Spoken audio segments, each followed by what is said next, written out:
త్రిసామః. ఓం త్రిసామ్నే నమః. త్రిసామః అనే విష్ణు సహస్రనామం భగవంతుడు వేదాత్మక స్వరూపుడని సూచిస్తుంది. తత్వార్థంగా త్రి అంటే 3, సామ అంటే సామవేదం లేదా సమగానం. రుక్, యజుస్, సామ అనే 3 వేదాలలో సామరూపంగా ప్రసిద్ధమైన స్తుతికి ఆశ్రయుడైనవాడే త్రిసామః. వేదముల ద్వారా స్తుతింపబడే పరబ్రహ్మ స్వరూపమే ఇది. ఆదిశంకరాచార్యుల భాష్యంలో త్రిసామః అనగా 3 సామములుగా రుక్, యజుస్, సామవేదములలో గానరూపంగా భగవంతుడే అంతర్లీనంగా ఉన్నాడని వివరిస్తారు. వేదములు భగవంతుని సాక్షాత్కారానికి సాధనాలుగా నిలుస్తాయి. పరాశర భట్టారుల వ్యాఖ్యానంలో భగవంతుడు భక్తుల హృదయాలలో సామగానంలా మధురంగా నివసిస్తూ వేదస్వరూపమైన తన నామస్మరణ ద్వారా ఆనందాన్ని ప్రసాదించేవాడని భావించారు. అందువల్ల ఆయనే త్రిసామః అని విశదీకరించారు. సామగః. ఓం సామగాయ నమః.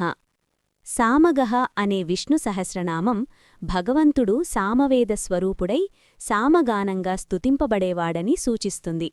తత్వార్థంగా సామ అంటే సామవేదం, గహ అంటే పాడువాడు లేదా ప్రవర్తించేవాడు. సామవేద గానరూపంగా వ్యక్తమయ్యే పరమాత్మనే సామగః.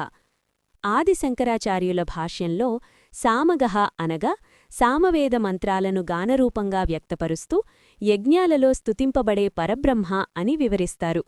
సామగానం ద్వారా మనస్సు ఏకాగ్రమై భగవత్ సాక్షాత్కారానికి మార్గం సిద్ధమవుతుంది. పరాశర భట్టారుల వ్యాఖ్యానంలో భగవంతుడు భక్తుల హృదయాలలో సామగానంలా మధురంగా ప్రవహిస్తూ వారి భక్తిని పరిపక్వం చేసేవాడని చెప్పారు. సామవేదములో ప్రధానంగా స్తుతింపబడే శ్రీహరి స్వరూపమే సామగః అని భావించారు. సామ. ఓం సామ్నే నమః. సామ అనే విష్ణు సహస్రనామం భగవంతుడు సామవేద స్వరూపుడని సూచిస్తుంది. తత్వార్థంగా సామ అంటే సామవేదం మాత్రమే కాదు, శాంతి, సమత్వం, మాధుర్యాన్ని కలిగించే దివ్యగానం కూడా. జీవుల మనస్సులను శాంతింపజేసి భక్తిరసంలో లీనమయ్యేలా చెయ్యువాడే పరమాత్మ. ఆదిశంకరాచార్యుల భాష్యంలో సామ అనగా సామవేద రూపంగా ఉన్న పరబ్రహ్మ అని వివరిస్తారు.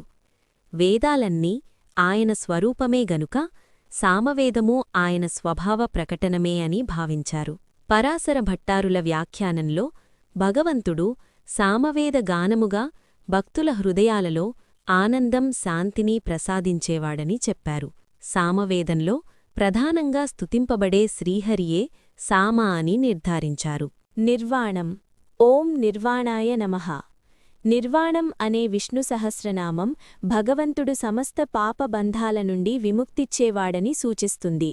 తత్వార్థంగా నిర్వాణం అంటే సంసార బంధాల నుండి విముక్తి, ఆత్మశాంతి, పరమసుఖం పొందే స్థితి. జీవులు భక్తి సాధన ద్వారా పొందే పరమలక్ష్యం. ఆది శంకరాచార్యుల భాష్యంలో నిర్వాణం అనగా భగవంతుని ఆశ్రయంతో అజ్ఞాన, అహంకార, కర్మబంధాల నుండి విముక్తి పొందడం. మోక్షమనేది ఆయన కృప ఫలితంగా లభించే అత్యంత శాంతియుత స్థితి అని వివరిస్తారు. పరాశర భట్టారుల వ్యాఖ్యానంలో భగవంతుడు భక్తులను తప్పుడు బంధాల నుండి విడిపించి సనాతన పరమానంద స్థితిలో చేరుస్తాడని, అందువల్ల ఆయనే నిర్వాణం ప్రసాదించే పరమపదాధిపతిగా భావించబడతాడు. భేషజం. ఓం భేషజాయ నమః. భేషజం అనే విష్ణు సహస్రనామం భగవంతుడు జీవుల శారీరక, మానసిక, ఆధ్యాత్మిక రోగాలను నివారణ చేయవాడని సూచిస్తుంది. తత్వార్థంగా భేషజం అంటే ఆహార, వేద, భక్తి, కర్మల ద్వారా సంపాద్యంగా వచ్చిన అన్ని రకాల క్షేమం, రోగ నివారణ. పరమాత్మ ఈ సమస్త రక్షకుడే. ఆది శంకరాచార్యుల భాష్యంలో భేషజం అనగా భగవంతుడు భక్తుల మనసు, శరీరం, ఆత్మపై అనుగ్రహం ప్రసరించి అవమానాలు, పాపాలు, దుఃఖాలను నాశనం చేసే పరబ్రహ్మ అని వివరిస్తారు. పరాశర భట్టారుల వ్యాఖ్యానంలో భగవంతుడు భక్తులను రోగములు, అజ్ఞాన బంధాలు, శ్రేయోభిలాషల లోకబాధల నుండి విముక్తి కలిగిస్తూ పరమానందాన్ని ప్రసాదించేవాడని, అందువల్ల ఆయనే నిజమైన భేషజం అని భావించబడతాడు. భిషక్. ఓం భిషజే నమః.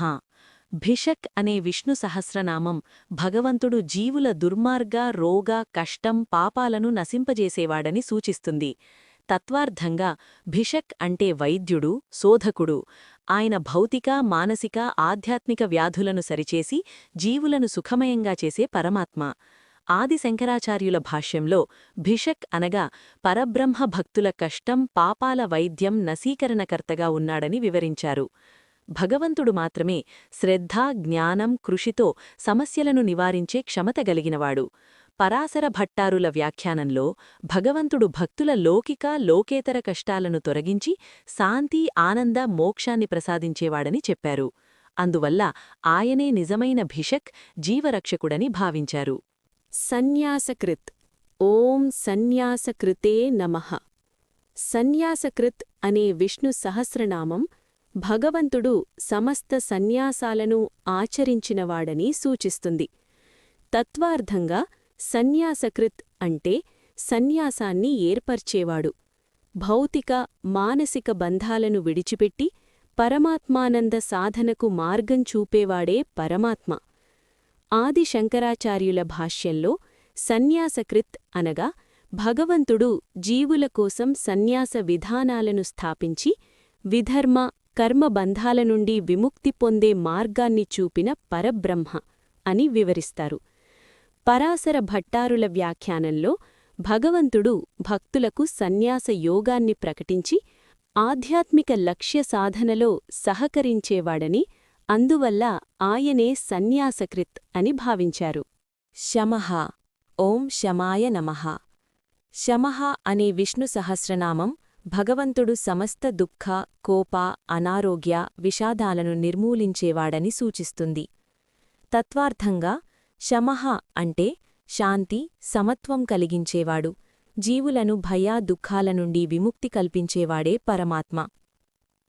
ఆది శంకరాచార్యుల భాష్యంలో శమః అనగా భగవంతుడు భక్తుల హృదయాలను శాంతపరిచే పరబ్రహ్మ. కోప క్రమశోధన భయములు మాయాబంధాలను అధిగమించి ఆత్మశాంతి కల్పించే స్వరూపమే శమః అని వివరిస్తారు. పరాశర భట్టారుల వ్యాఖ్యానంలో భగవంతుడు భక్తుల లౌకిక లోకేతర కష్టాలను తొలగించి భక్తులకు సమస్త శాంతిని ఆనందాన్ని ప్రసాదించేవాడని చెప్పారు. అందువల్ల ఆయనే శమః భక్తరక్షకుడని భావించారు. శాంతః. ఓం శాంతాయ నమః. శాంతః అనే విష్ణు సహస్రనామం భగవంతుడు సమస్త లోకాలకు శాంతి సుఖసమృద్ధిని ప్రసాదించేవాడని సూచిస్తుంది. తత్వార్థంగా శాంతః అంటే అసహజ వ్యతిరేకతల లేని సమస్తం నిశ్చలంగా ఉండే స్థితి కలిగించేవాడు.